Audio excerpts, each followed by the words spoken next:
Hello Year 10 and welcome to this week's introduction to your lessons on Romeo and Juliet.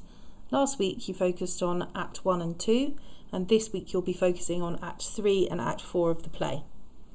There are several key moments within Act 3 and Act 4, so you really need to know this section of the play well.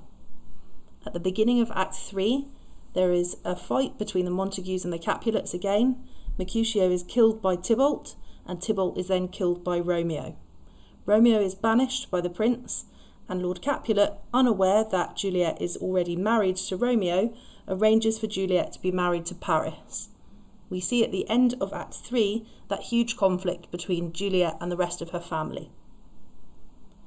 In Act 4, Friar Lawrence reveals to Juliet his plan for her being able to escape with Romeo. He reveals about the sleeping death potion, the one that's going to make it look like she has been killed, but actually she is just sleeping.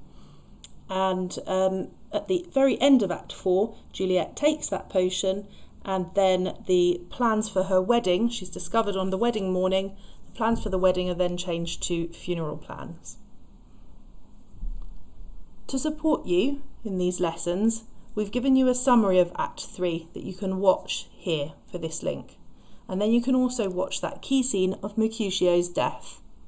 For Act 4, we've also given you a summary which is attached as a document, and then you can watch the Globe's adaptation of Act 4, Scene 5, which is the discovery of dead Juliet, here in this link. You need to do exactly the same format as you did last week. You're reading through the following quotations, and then you're making detailed notes. We want you to think about who is talking and who they're talking to, and we want you to think about what is happening at this point when you see the quotation and what the actual quotation is about. You can type your answers into Show My Homework. The quotations for Act 3 are here, the quotations for Act 4 are here, and some of them are in bold, and that's going to be useful for the next lesson.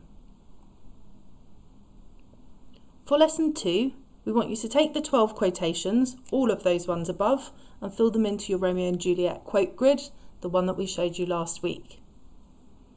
If you can't submit it over Show My Homework, then you can take a photograph and submit that.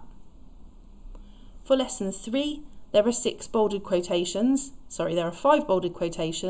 and you're going to be answering 6 questions. You need to type your answers into Show My Homework. These are the 6 questions. You would have used these questions last week, so you should be really familiar with them. Remember to make sure that you are going into detail. This question is particularly important because that's one of the main assessment objectives within your exam. So make sure that you're looking at language and structure as well. If you need any support on this, please have a look at the videos we've provided to help you answer these questions, the modelling videos, but also please do contact your teacher if you've got any questions or queries. Good luck!